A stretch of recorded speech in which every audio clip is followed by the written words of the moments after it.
Honorable Chairperson, President Cyril Ramaphosa has established an interministerial committee on migration, which is led by Minister of Justice and Constitutional Development, Honorable Nkensani Kubai, to coordinate government's work on issues of migration and oversee the implementation of various interventions as outlined by the President during his address to the nation on Sunday, the 7th of June, a week ago. Furthermore, the Minister of Employment and Labour, Honorable Metz, has introduced the Employment Services Amendment Bill in Parliament already. This bill will empower the Minister to set quotas in respect of the employment of foreign nationals in any economic sector or occupational category. This, in fact, is quite a very common practice in many countries, that you do set quotas in certain categories of employment. Through the JCPS cluster, intelligence-led measures are being implemented to prevent xenophobic violence and unlawful parallel enforcement. Citizens are urged to express concerns lawfully within the parameters of the Constitution and reject vigilantism. Yesterday, Honorable Chairperson, I held a meeting with the National House of Traditional and Khoisan leaders to brief them on the details of this plan. The President also on the same day met with religious leaders to brief them as well. We have agreed to work together and also engage other sectors in our communities, including those who are currently protesting, so that this matter can be resolved amicably. Government remains committed to lawful, constitutional processes in addressing migration challenges in the country. I thank you, Honorable Chairperson. Thank you very much, Honorable Deputy President. We have been informed that the Honorable Mampuru will stand in for Honorable Makasini, and therefore, Honorable Mampuru, you will take the follow-up question. Thank you, Deputy Chair, Deputy President. Deputy President, if someone did not know, will think that the state is in support of this vigilantism, because people can be assaulted in front of the police and the police will just stand watch and not do anything. Like someone is committing crime in front of the police and the police are not doing anything. Having said that, Deputy President, the rise of illegal immigration, anti-illegal immigration group is a direct symptoms of state visible collapse in local policing and border management. How do you explain your executive's slow, reactive stance toward groups executing illegal cleanup operation, as these groups actively foster xenophobic violence and scapegoats foreign nationals for violence, South Africa, as it scapegoat foster xenophobic violence, scapegoat foreign nationals for South Africa, deep-rooted unemployment service delivery. Secondly, Deputy President, do you agree that the state failure to rapidly suppress this unlawful parallel structure indicates that the presidency lacks political will to confront populist vigilantism? Like I said, if someone did not know, will suspect that the state is in support of this vigilantism. Thank you. Thank you very much, Honorable Mampuru. Honorable Deputy President, your response, please. Thank you. Thank you, Honorable Chairperson. Honorable Mampuru, we were also concerned as a cabinet when we saw that there are these acts of vigilantism, violence being used, and police not acting decisively. And that's why the President came out to make the statement he made. But also appointed the interministerial committee to go and intervene. We want police to act decisively. So I agree with you. The state cannot be accused of connivance in acts of violence against citizens or anybody else. As we say, everything that is done must be done within the law. The police are there to enforce the law, not to march with people who are breaking the law. They must, when people are breaking the law, they must stop them and they must arrest. That's what they must do. But we have decided we will also engage the leaders who organize these marches to understand that government is having plans to deal with the challenges they are raising. So it's not that government is sitting and doing nothing. You are bemoaning the fact that we are moving too slow. We are moving now. We may have taken a bit of time to put things in place, but we are intervening because it's a matter that concerns all of us. So I wouldn't say that the presidency lacks political will to deal with the problem. We have a very strong political will to deal with the problem because we must deal with it. Our citizens are complaining and we must deal with the problem. But I agree with you that we must look at the big challenges that's facing us as a country and the continent. High levels of unemployment, poverty, and that's why as we deal with this issue in South Africa, we are engaging other leaders in the continent, starting with SADC, where we are urging them to work with us. So it must not be only South Africa that must document people. All countries must do the same. It must not be only South Africa that must ensure that there are proper borders. All countries must do the same. It must not be only South Africa that is concerned about growing the economy and creating jobs. All countries must do the same. Because human beings, by their very nature, would not sit in one place and starve if they think opportunities are in another area. So we are working with these countries. We are going to ensure that we work together, particularly through the African Continental Free Trade Area, to make sure that we grow the economy of the continent, all the countries, so that people can stay in their countries where they have jobs, there are opportunities, because if not, they are going to move away and look for opportunities elsewhere. So we're not lacking political will, we are intervening. Thank you, Honorable Chairperson. Thank you very much, Honorable Deputy President. And the next follow-up question is from the Honorable Nue. Thank you, Deputy Chair. Thank you, Honorable Deputy President. While we recognize the concerns regarding the high levels of illegal immigrants in South Africa and the need for decisive state action to protect our borders and ensure that those who are in the country illegally are deported, we further take note that government intends to ensure that businesses and companies that are employing illegal immigrants face the harshest might of the law. Will the government go further by exposing, naming and shaming such companies as part of action being taken against them? That might help even to unmask maybe some of us in here were involved in such companies. Secondly, has the government looked at ensuring that these marches are done within the confines of the law, and given the concerns of South Africans about the challenge of illegal immigration, has the government looked at giving frequent or even weekly updates to South Africans at all three levels of government on the progress that is being made to address illegal immigration in its entirety? Thank you.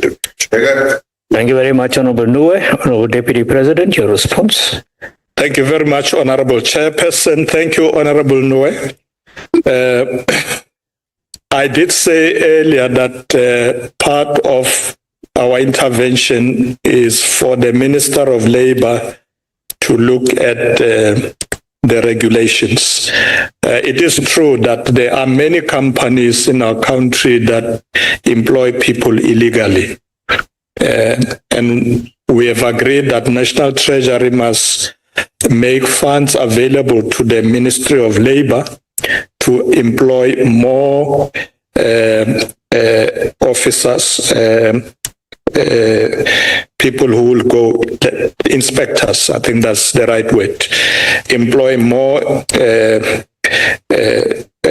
people to be able to go and inspect in these companies. And already we have had stories that when the inspectors arrive in some of the companies, they find nobody because the workers have run away to hide. So we are intensifying our work. I mean, at some point, the minister was telling us that when the inspectors arrived in one factory, they didn't find people, and they looked around, and everybody was somewhere inside a pipe that takes water out of the factory.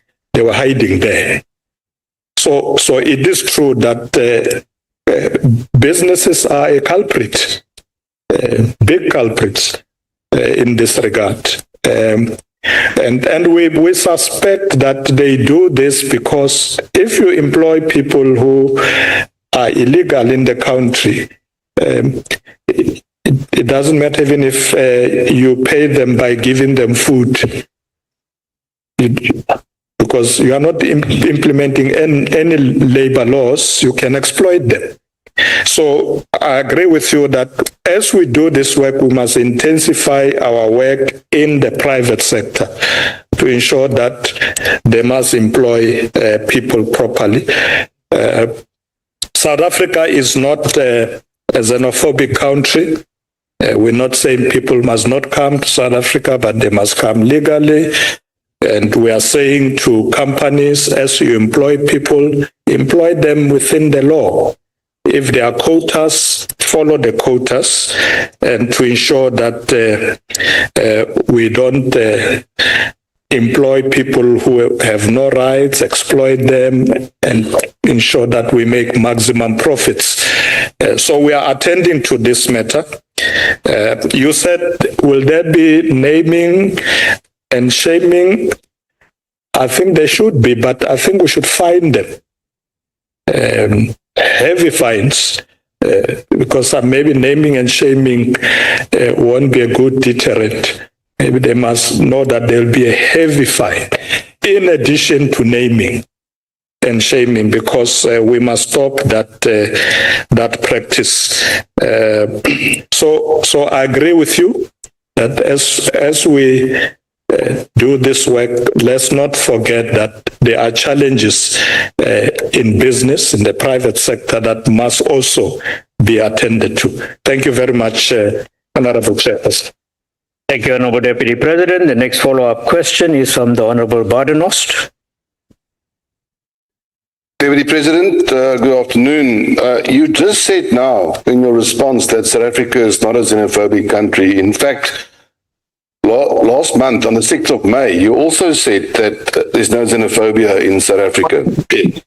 Given the numerous incidents of violence and vigilante action directed at foreign nationals, do you stand by that statement, or do you concede that your statement was out of touch with the lived experiences of both South Africans and foreign nationals affected by all these incidents?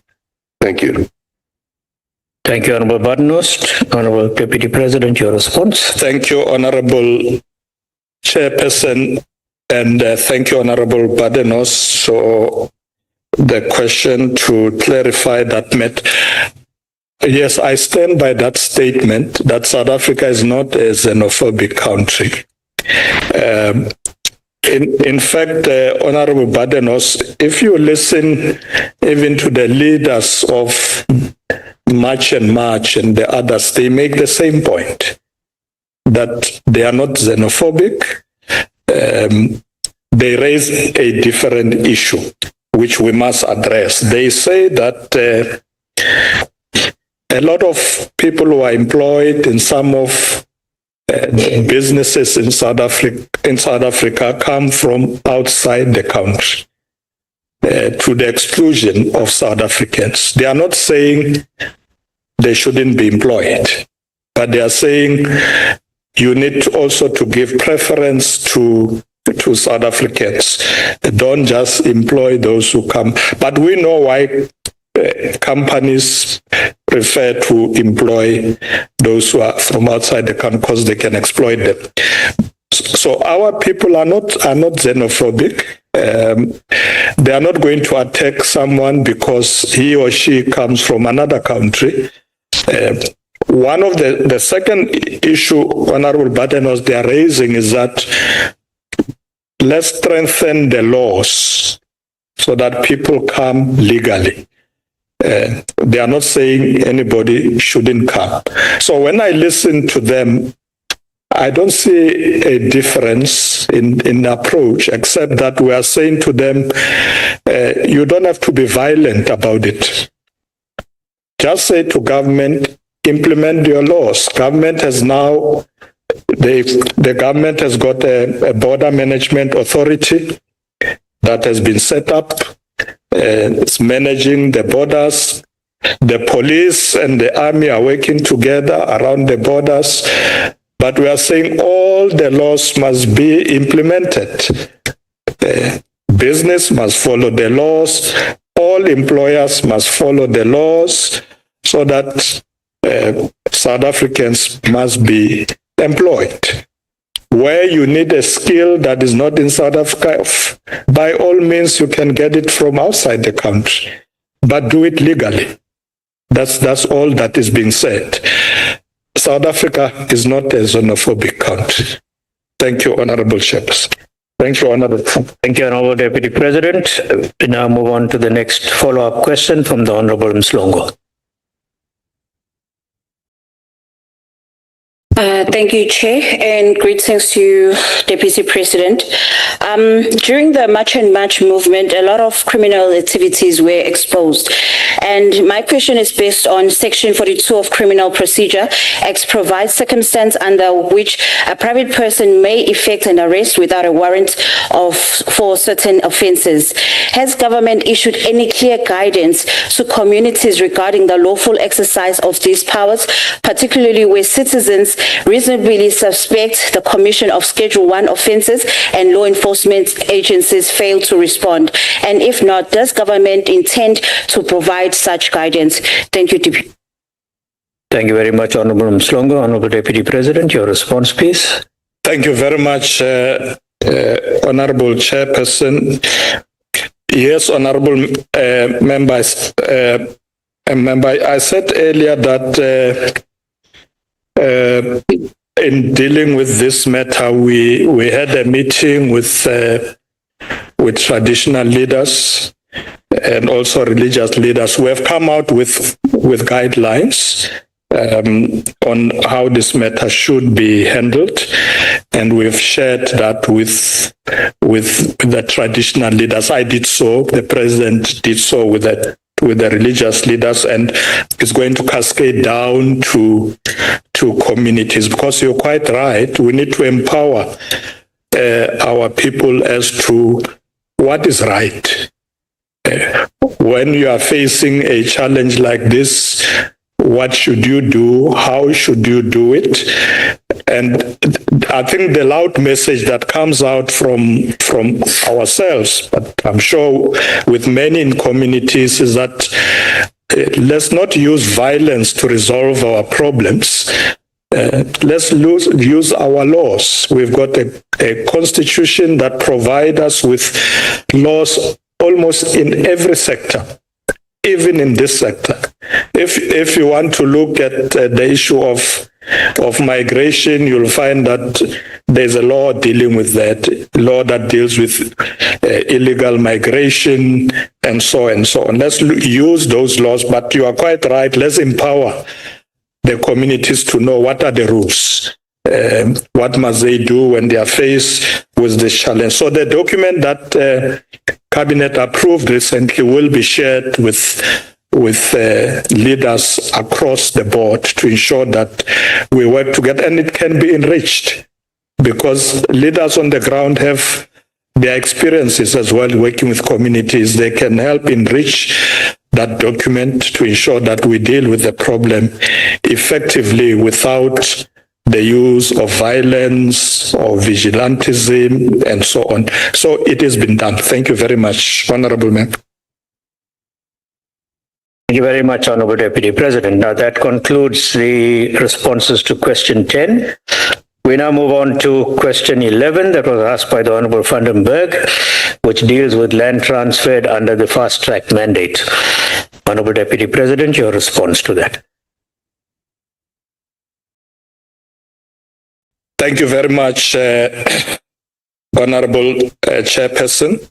Let me thank Honorable Vandenberg for raising this important question, which speaks directly to government's measures to empower new beneficiaries of agricultural land and to support both emerging and established commercial farmers.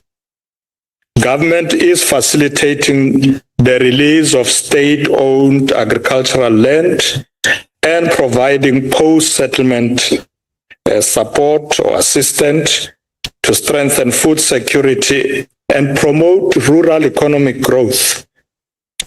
To date, Honorable Chairperson, more than 2.7 million hectares of land have been acquired and transferred to emerging farmers, with more than 20,000 hectares of land allocated to women and more than 13,000 allocated to youth and persons with disabilities.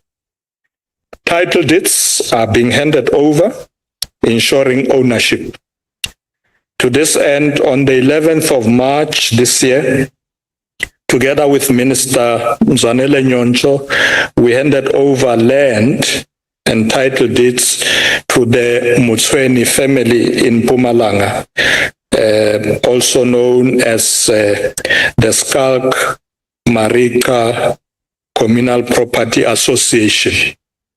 This claim, comprising of 18 households and 86 beneficiaries, is a living example of restitution translating into productive agricultural use. And this is just one of the examples of work that is being done out there. There's many more that we can cite in areas where I've not been able to go with the minister's work is also continuing in those areas.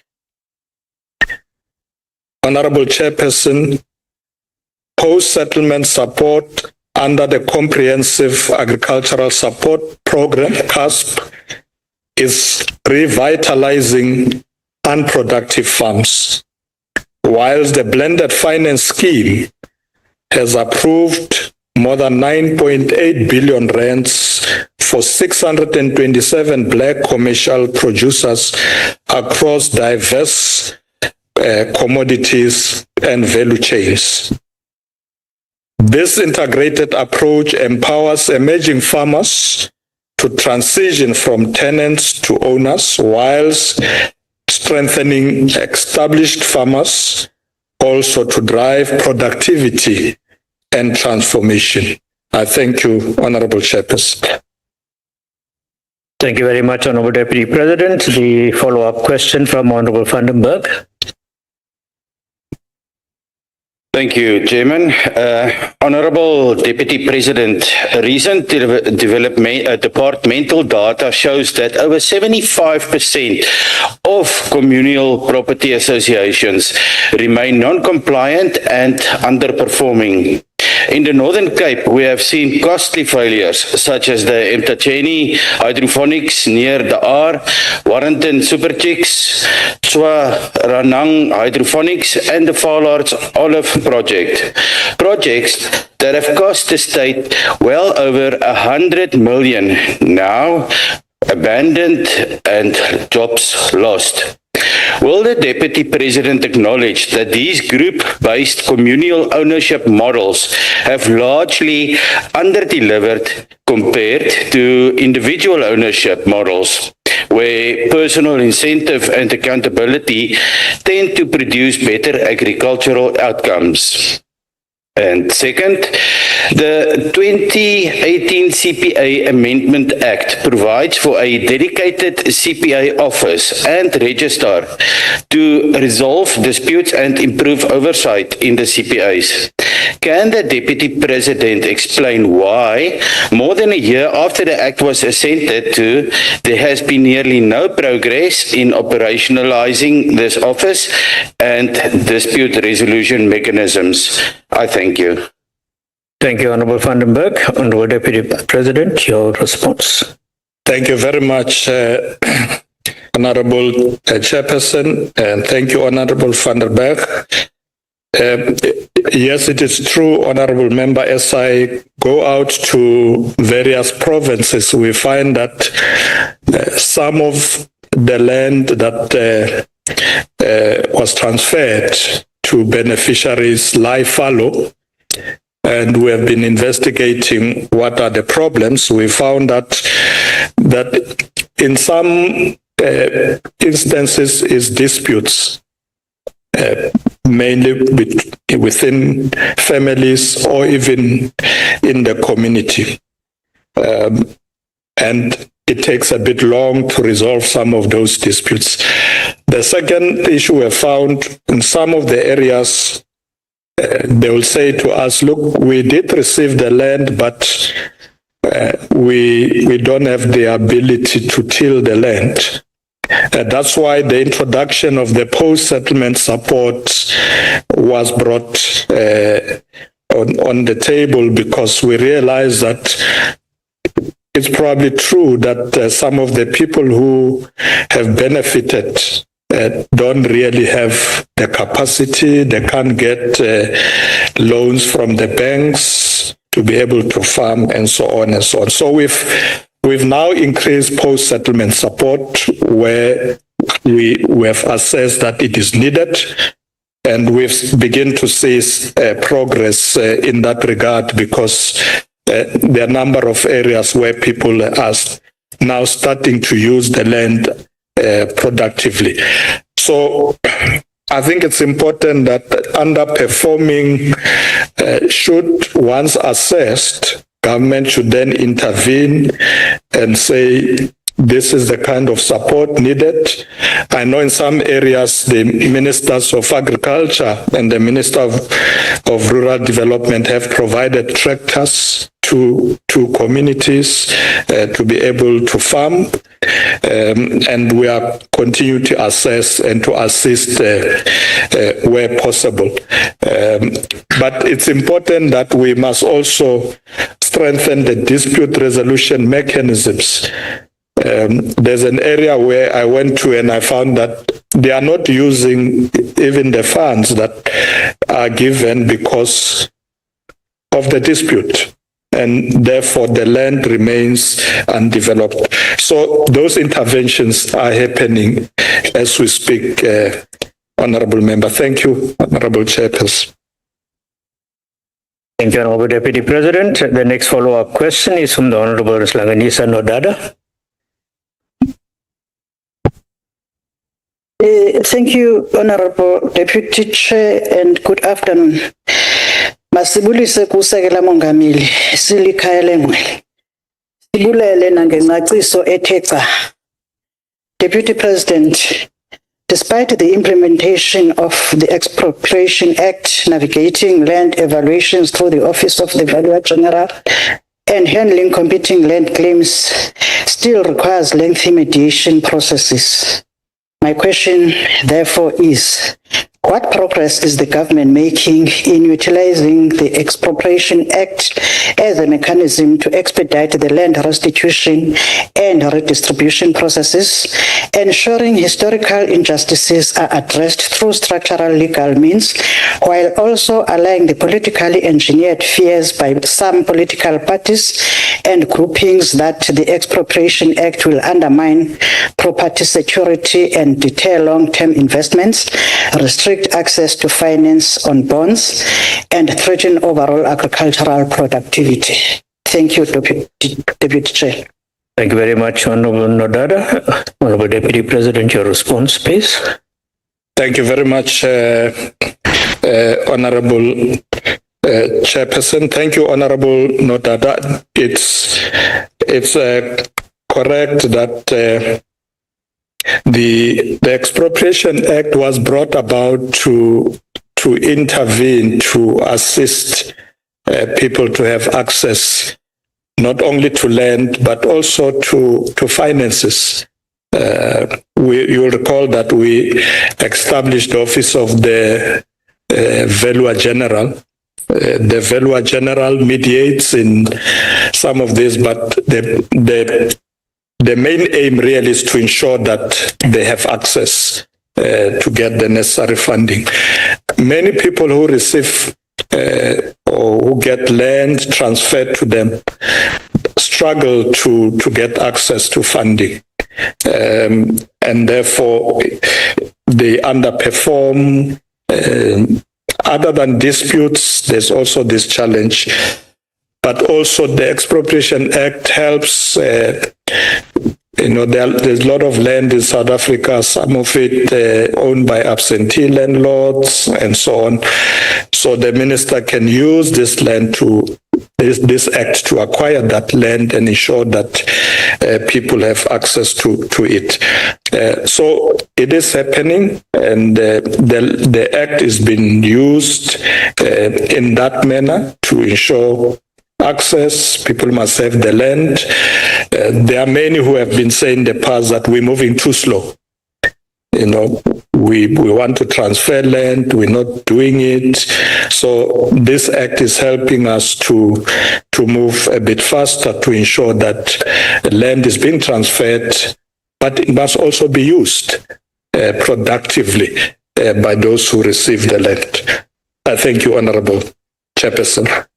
Thank you, Honorable Deputy President. And the next follow-up question is from the Honorable Dr. Shipokosa. Thank you, Deputy Chairperson. Deputy President, Land Bank is mandated to support emerging and commercial farmers. However, a recent High Court judgment has found that Land Bank debt recovery proceedings is defective in Polokwane. The court dismissed this bid to seize a farm because it relied on hearsay and failed to prove it held the debt. Furthermore, an SIU report, the proclamation of R07 of 2020, that exposes the liquidation syndicate in the justice system, which has been laying on the president's desk since 2023, highlights liquidators who were irregularly appointed through national treasury procurement processes, for example, corporate liquidators or Strydom and Buitenbach Incorporate, to act on behalf of Land Bank. They pursue aggressive liquidations and the proceeds never reach Land Bank's account. So will the Deputy President commit for independent investigation into this liquidation syndicate and the officials of Land Bank who appointed them, and make the SIU report public so that this syndicate destroying our commercial and emerging farmers is finally exposed? Thank you, Deputy Chair. Thank you very much, Honorable Dr. Shipokosa.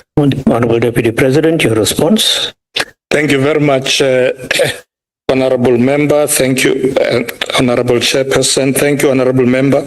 I am not privy to the report of the SIU on this matter, so I'll ask my office to get it so that we can look at it. But indeed, I would be concerned if they've identified irregularities in this respect, because we must ensure that the transfer of land is done within the laws of the land properly. And if the investigation was not done properly, then it should be done properly to ensure that we get to the gist of the matter. Because we don't want a situation going forward. People say, yes, you are transferring land, but it's transferred to wrong people.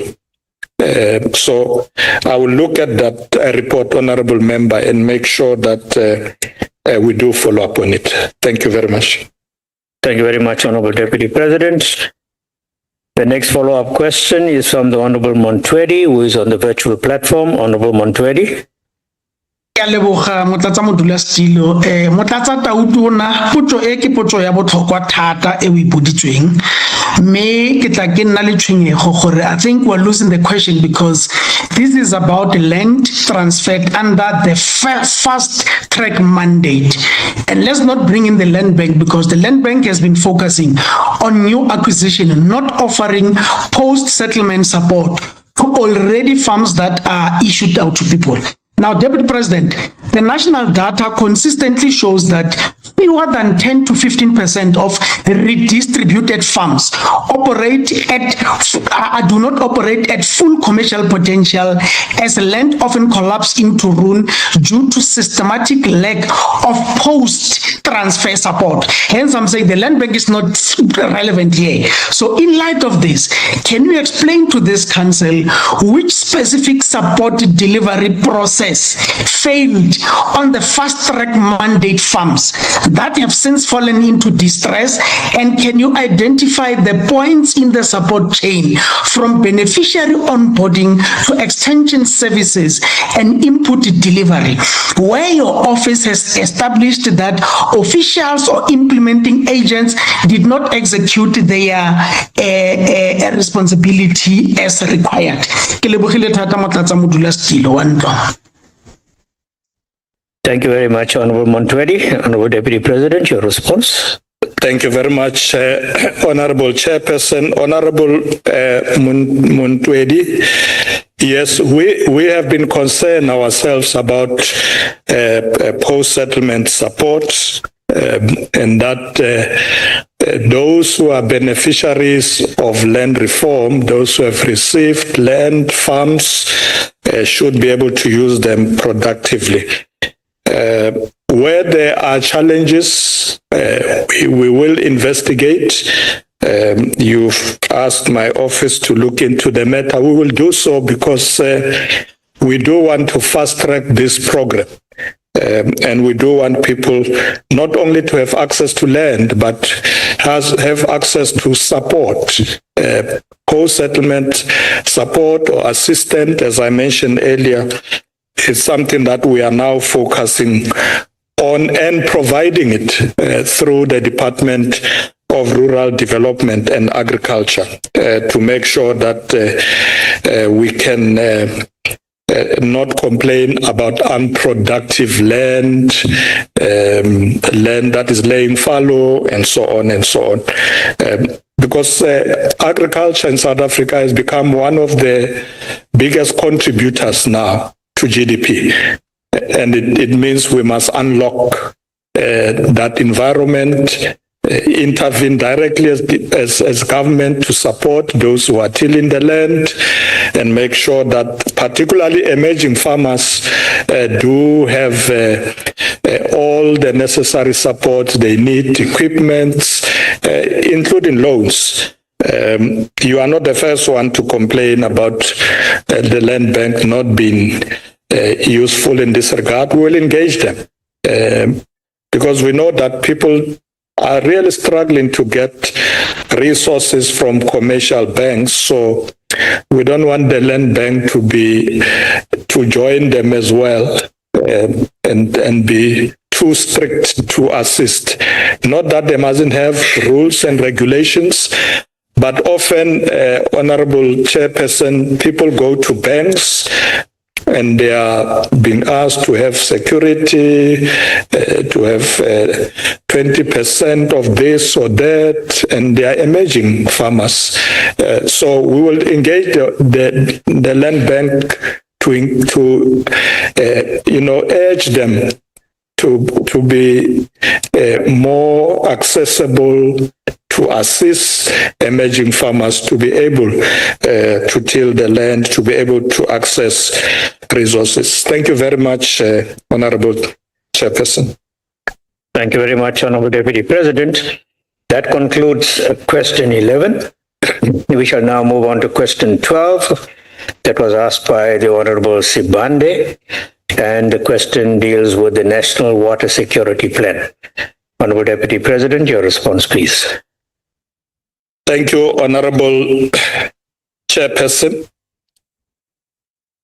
The question from Honorable Sibande underscores the gravity of our collective responsibility to secure the nation's water future. Guided by the National Water Crisis Committee, chaired by the President, working with the Water Task Team, we are looking into this matter.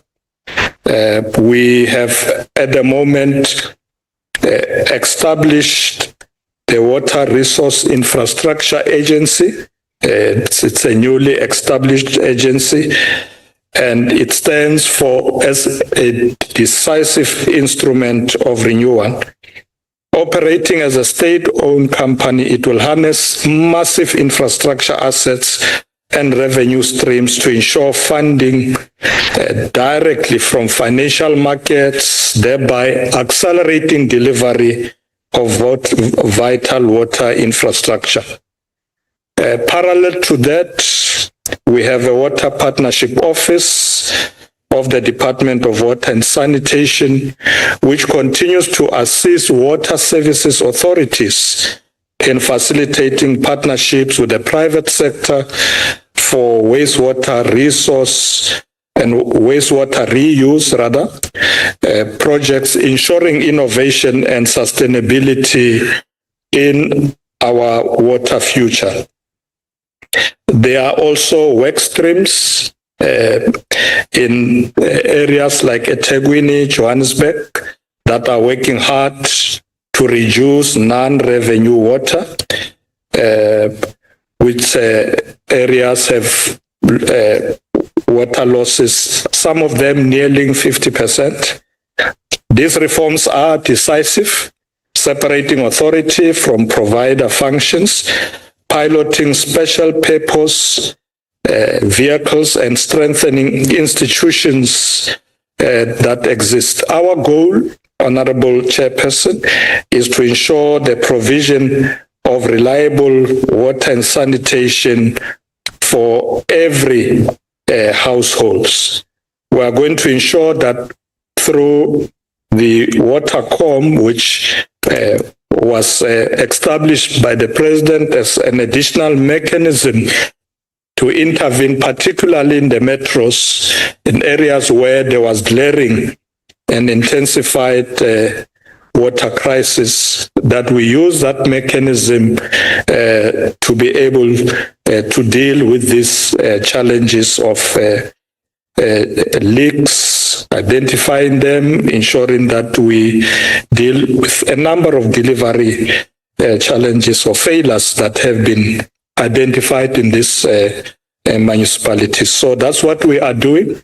The Water Task Team is giving leadership to all this intervention, and through the Water Crisis Committee, we look at where there's intensified crisis and intervene there, whilst we're working on long-term plans to ensure that we can deal with this issue of water, because water is life, and therefore without water, people will not be able to survive. So we take it very seriously. Thank you, Honorable Chairperson. Thank you very much, Honorable Deputy President. Now we go to the follow-up question, and the first one from Honorable Sibande. Thank you, Chairperson. I'm happy with your response, Deputy President, but nevertheless, Deputy President, it is crucial to point out that a national water security plan will not only ensure sustainable solution to water disruptions and accelerate both public and private investment in municipal water infrastructure. It will also be critical in driving coordinated approach to reliable access to water for citizens and industries, while also building resilience against the threat of global warming and climate shocks. Deputy President, my question, to elaborate more then, my question is, to what extent is the work of the Water Crisis Committee centered on the implementation of the National Water Security Framework for South Africa, which provides the basis for framing and planning South Africa's water security journey? Thank you, Chairperson. Thank you very much, Honorable Sibande. Honorable Deputy President, your response. Thank you very much, Honorable Chairperson. Thank you, Honorable Sibande. In fact, we are guided by the water security framework in the work we do as a water task team. And I said earlier that when the President realized that in some of the metros, there's escalation of this problem, he then had a discussion with me that we should have a crisis committee. The good thing with the crisis committee is that we are using the experience that we used during the challenge of energy crisis, where we brought in the private sector on board to be able to work with us, not because we need money, but we need their participation, we need their expertise.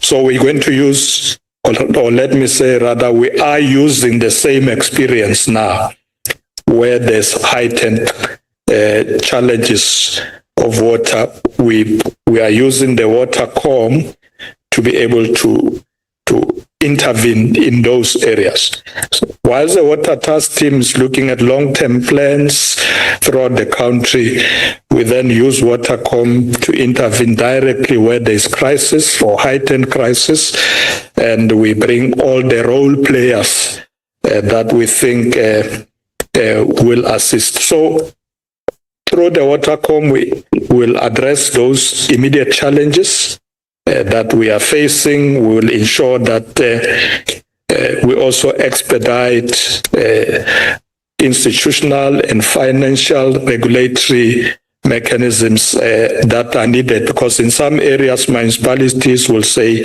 we don't have enough money.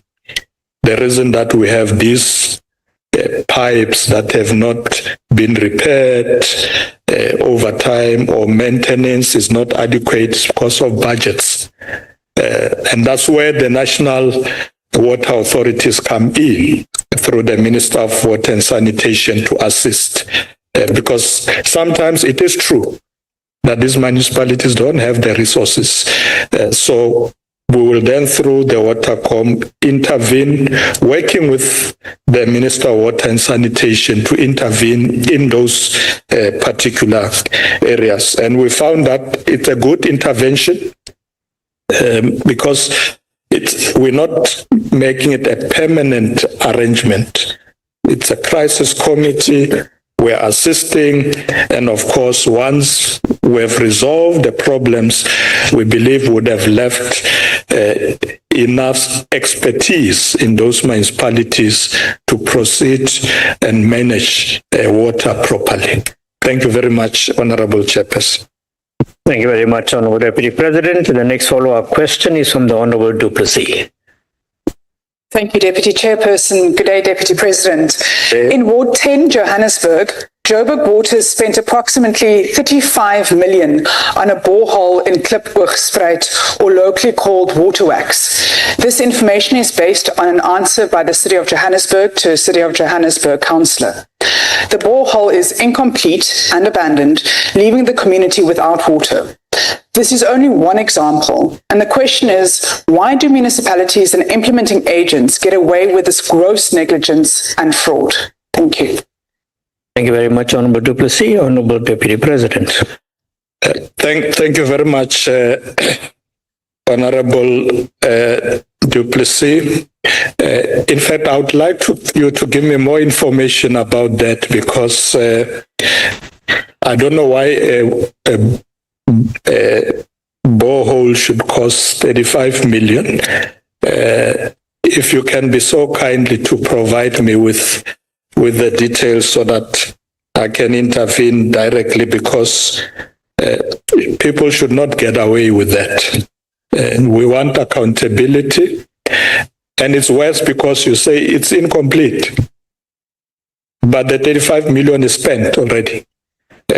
So it's something that I would like to look into and ensure that I engage the mayor immediately to see what is happening there. And if there are people who must be held accountable, we should do it immediately, even if it's a private company. Because sometimes you find that these things are done by private companies. That's why going into the future, we want to say to municipalities, do this work internally. Don't outsource it. Do the work internally. Because I don't think a municipality would start a borehole and not complete it if it's done by municipal workers. It's likely to be a private company, and we're going to go after them. Thank you, Honorable President. Thank you very much, Deputy President. The next follow-up question is from the Honorable Kesa.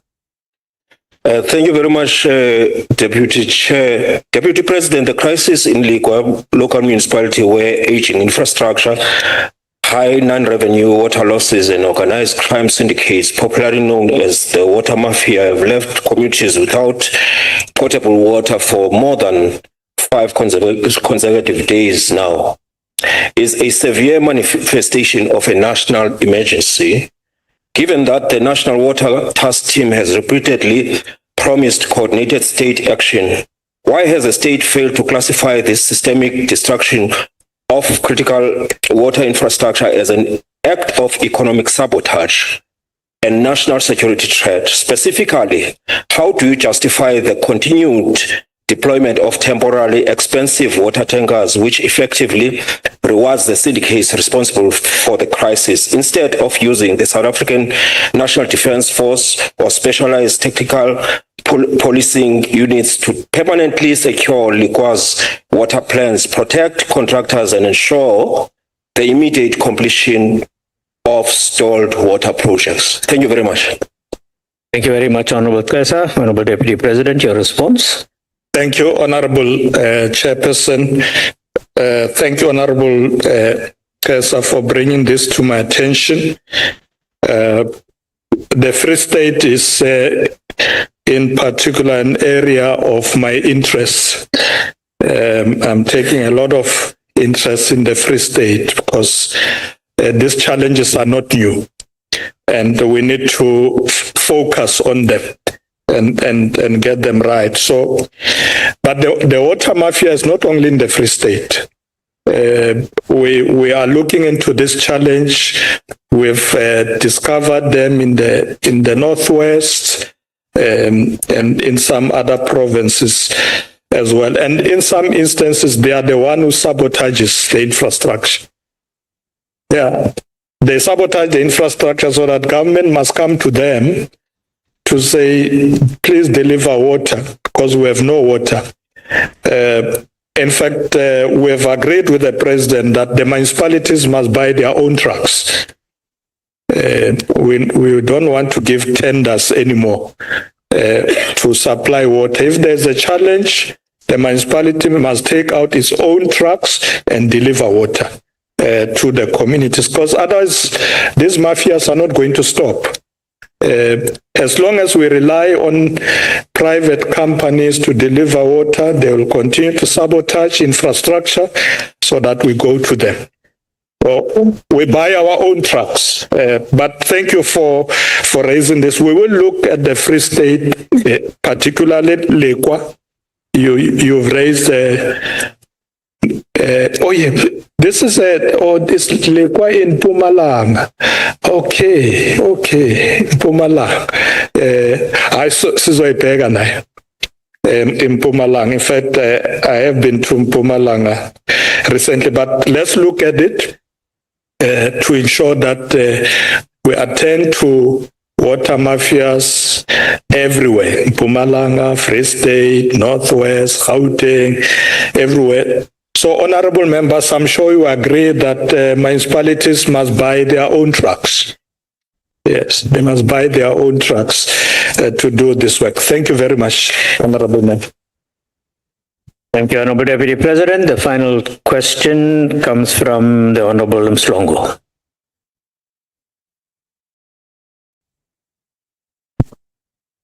Thank you, Chair. DP, water is life to our bodies and our businesses as well. Water insecurity is increasingly becoming an economic crisis as businesses, farmers, and industries face interruptions that affect investment and job creation. Has the Water Task Team conducted any assessment on the economic losses resulting from municipal water failures, and how does government intend to restore investor confidence in municipalities that are unable to guarantee reliable water supply? Thank you, DP. Thank you very much, Honorable Mslongo. Honorable Deputy President, your response, please. Thank you very much, Honorable Chairperson. It's Honorable Mhlongo. Yes, Honorable Mhlongo, one of the responsibilities of the task team is to ensure exactly that there should be sustainability. We have realized that in many areas, the problem of water is as a result of aging infrastructure that is not being repaired, lack of maintenance. So the intervention is addressing those things, because the leaks happen because there isn't regular maintenance, the pipes are old and so on. And therefore you have all these failures. And as you say, we can't afford that because water is life. If, all of us, before we came here, we had to wash, we had to have breakfast, make tea, and so on and so on. And water is involved. So we're taking this matter almost as one of the top priorities in government to ensure that there is regular, reliable, sustainable water supply, clean and drinkable, so that we don't allow people to access dirty water. But this is exactly what is on our desk, on top of our agenda as the task team, and intervening where there's crisis, so that, like we did with electricity, we must stabilize the supply of water in South Africa for the benefit of our people. Thank you, Honorable Chairperson. Thank you very much, Honorable Deputy President. You may resume your seat. Thank you.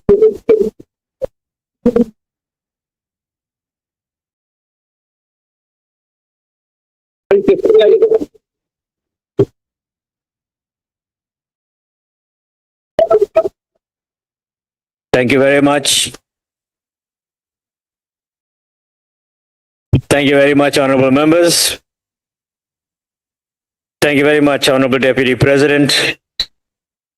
Honorable delegates, I'm sure you'll agree with me that the Deputy President did not rush through these responses. He provided comprehensive answers, and he did not rush because we must all go and watch the soccer and support Bafana Bafana. And we want to thank him for that. And on behalf of all of us from the NCOP, I want to wish Bafana Bafana all the very best. May they achieve success and fly our flag high this evening. Honorable delegates, also on behalf of all of us, I want to wish the Honorable Peter a speedy recovery, and we want to see him back in the House. Honorable delegates, I would like to thank the Honorable Deputy President, permanent delegates, MECs, and all special delegates and SALGA representatives for availing themselves for this sitting, and the House is now adjourned.